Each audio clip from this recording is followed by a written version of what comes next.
today's video, we are going to sew a Valentine's Day pillow for all of our pizza and food lovers. I'm going to show you how I did this cute little Valentine's Day pillow for your Valentine. Okay, so today we're doing our Valentine's Day pillow. I'm making this actually for my younger sister. She loves pizza. She loves the color pink. Saw this fabric. Thought it'd be a good Valentine's Day pillow. So what we're going to do is so this fabric I got at Joann's. It was like $3 and change for a yard. I got a yard. This should be more than enough to make a heart-shaped pillow. So what we're going to do is we're actually going to cut this into 2 pieces before we start stenciling out our heart the way we want it and cut that out. So let's get started. So I already have my fabric folded evenly. So all I'm going to do is come along the seam and just cut.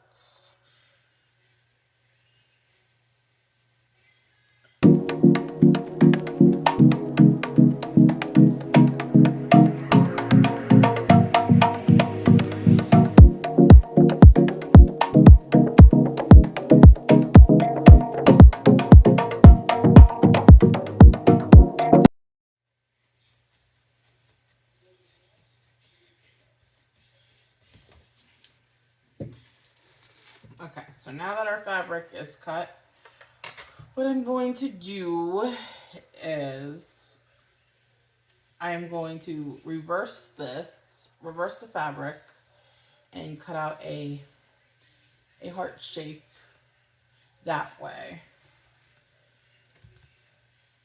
It'll just be a lot easier because we want to have our heart since we want to have our heart symmetrical as possible, we're just going to do it this.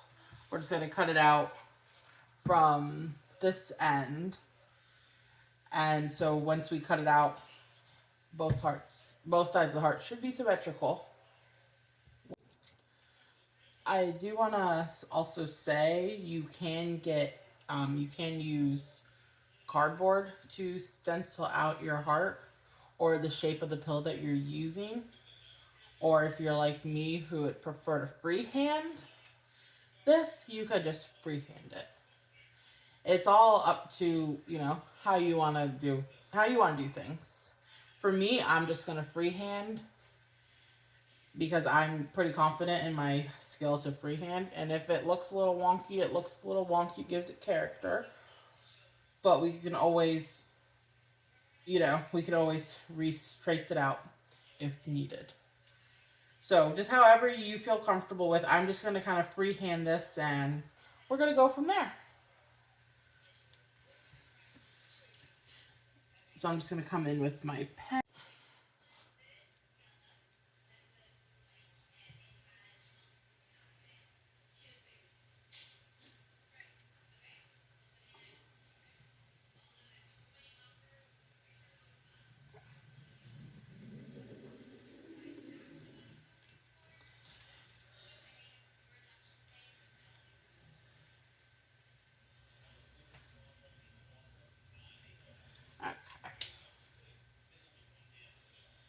Okay, so you could barely see it, but I traced it out with my pen. Obviously, I'm not using all the fabric, so we are going to have leftover fabric to do other projects with, which is amazing. So now what I'm going to do is actually just start cutting out my heart shape.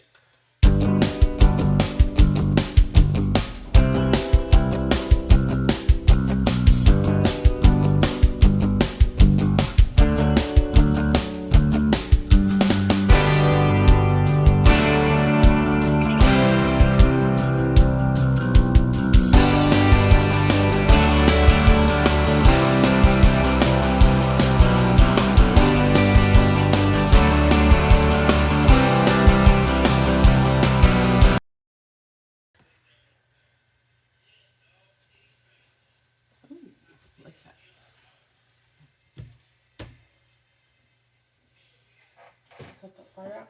And this right here is one of our hearts.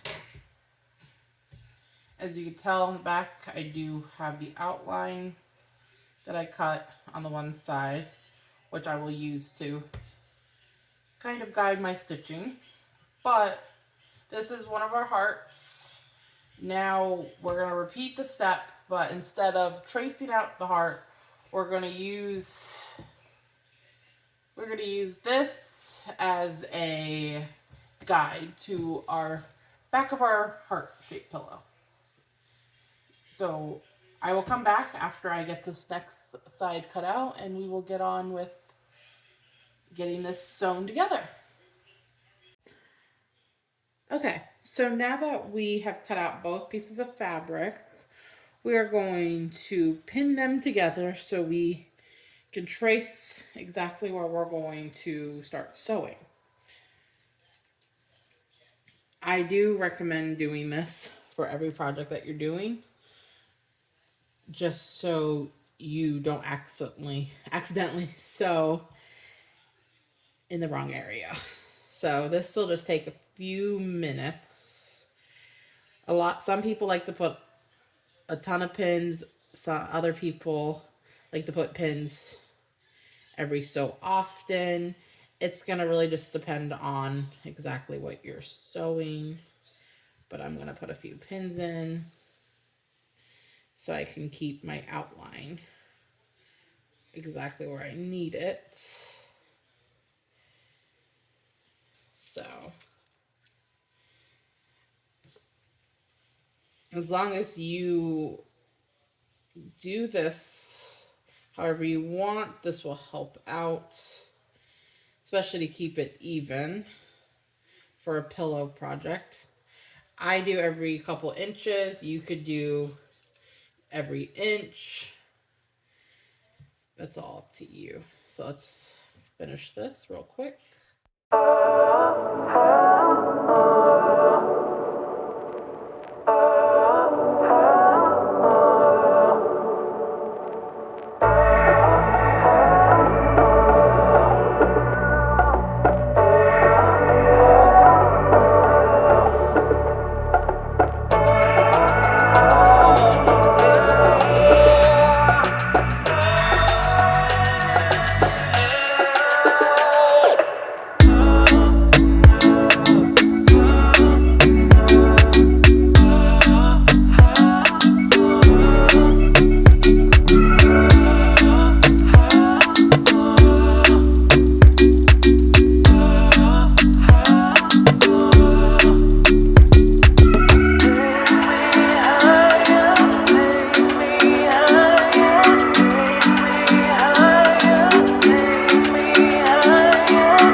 I have all of my pins in.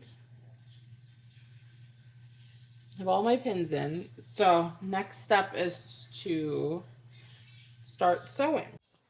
Okay, so now I am ready to sew.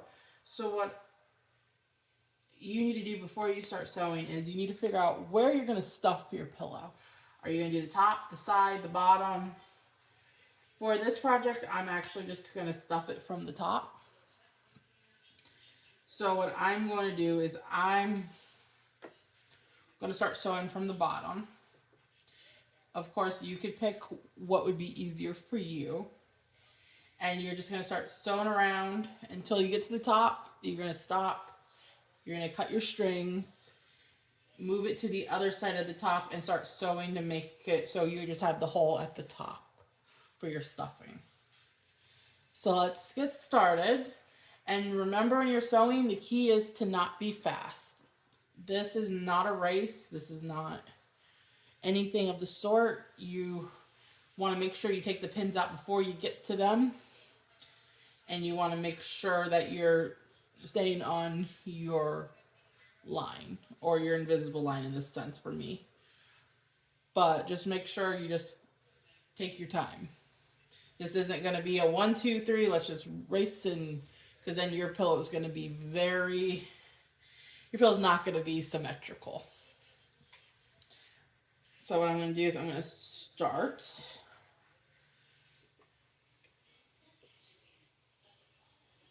I'm going to pick where I want to. Of course, you want to go off a little bit off the edge, just so you have some room. And then you're going to start ever so slow. You're just going to start ever so slow.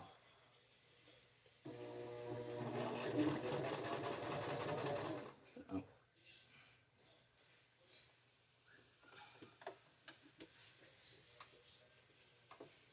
And don't hesitate to pick up the foot when you need to, because you're obviously going to need to pick up your foot.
And then when you're done, make sure your needle's up.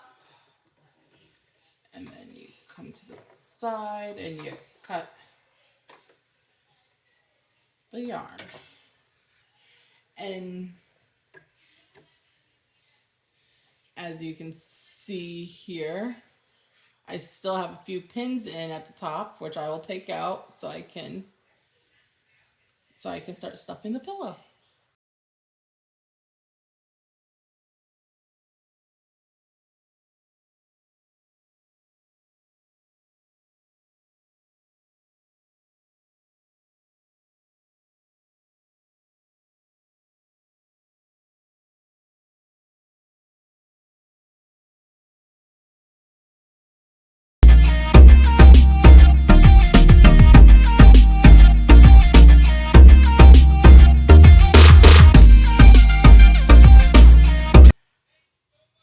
Okay, so now that we're done stuffing our pillow, what I'm going to do is I'm going to put in a couple pins just so I could get started the stitch over here.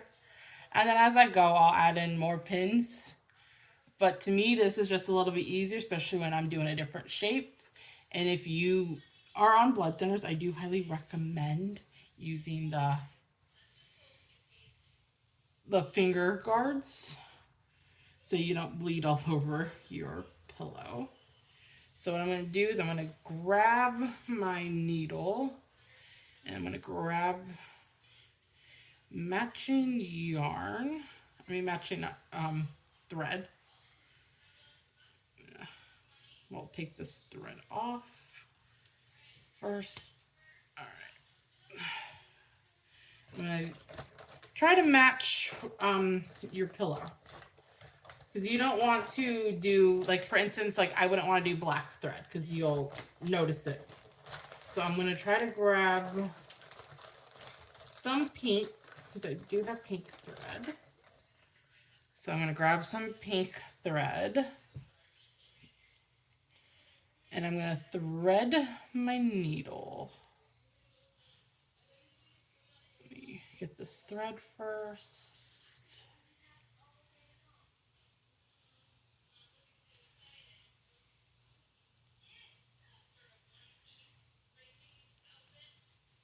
All right, perfect.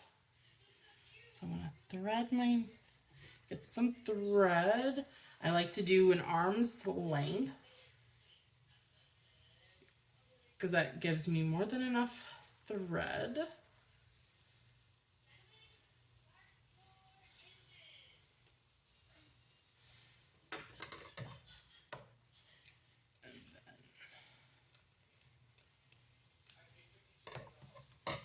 Perfect.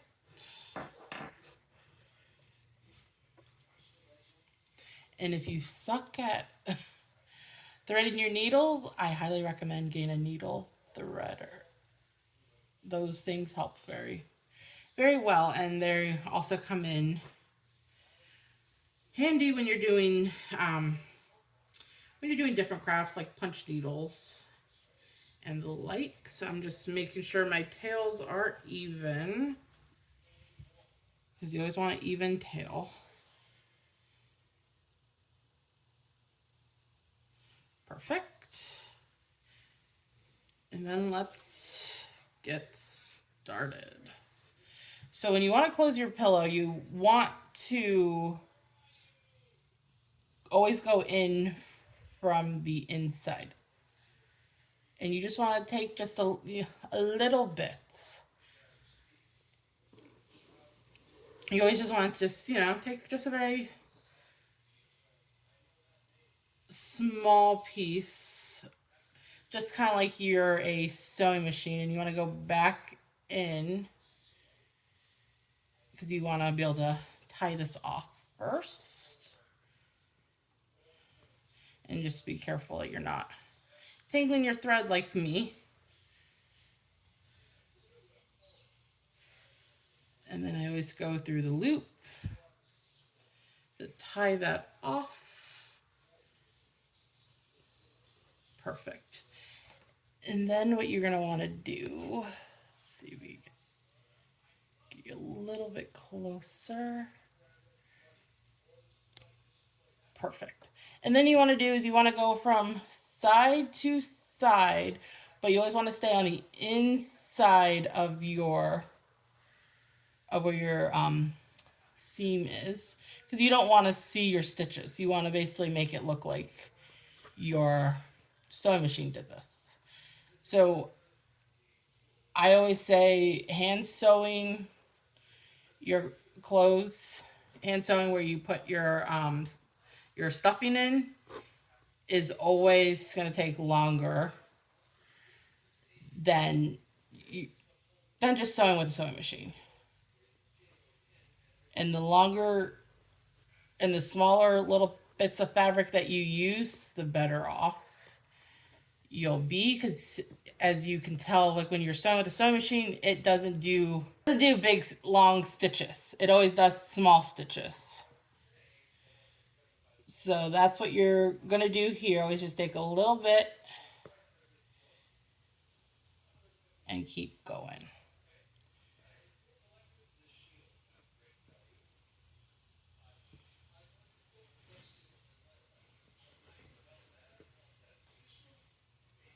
And if you mess up, you can always fix it if you mess up. And then you just keep alternating.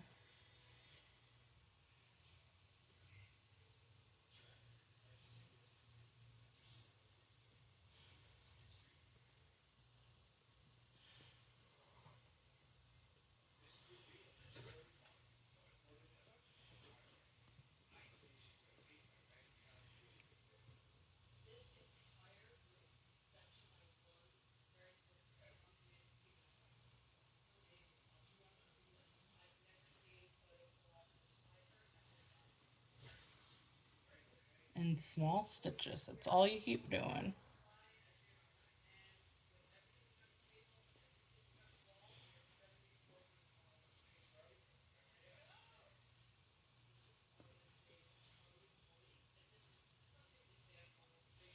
And then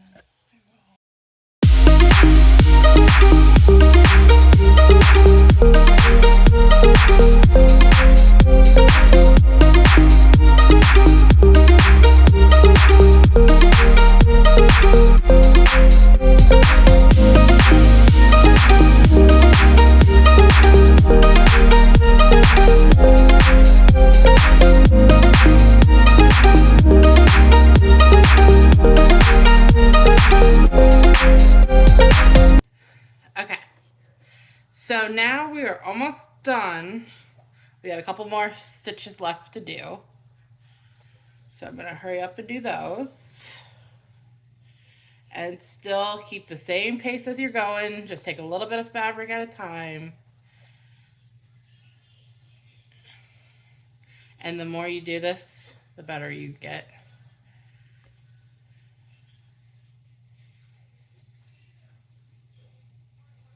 And I haven't sewn anything since I was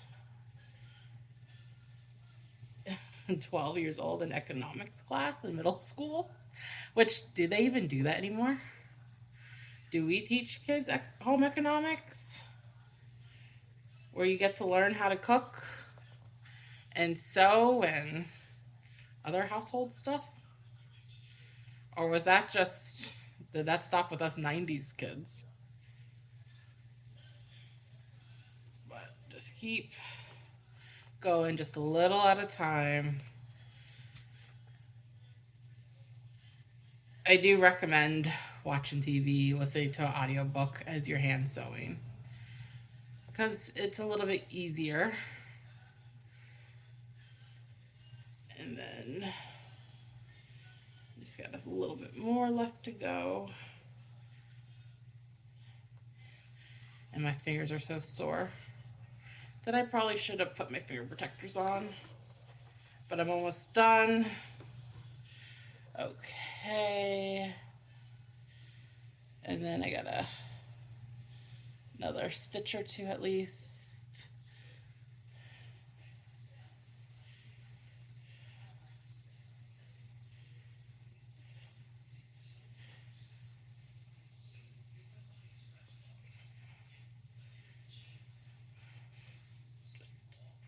There we go. Come on. My fingers are so sore. Okay. And then what I'm going to do here is I'm going to have this. I'm going to put my thread through it to tie this off. You could do that once or twice. And then what I'm going to do is I'm going to go back down under, go in the pillow just a little bit, pop out the side like this, and then I'm going to put my tail in my pillow so you don't see the tail. And then you just cut it off. And then your pillow should look something like this. This is my first time making a heart shape. I think it turned out pretty well. And we will see you on the next video. If you haven't already liked, comment, and subscribe, please let me know what you want to see me do next. I'm relearning how to sew, so this is, my first big project. I'll be doing more projects in the coming weeks and months, so be on the lookout for that. I would love your suggestions on what I should do. Better techniques, always welcomed, because we're here to learn. And if you haven't already, check out my blog, thebiaslife.com, where I have handwritten crafts where we do plastic canvas over there. We also have travel, lifestyle, finance, anything that you want to learn. I'll see you next time. Bye.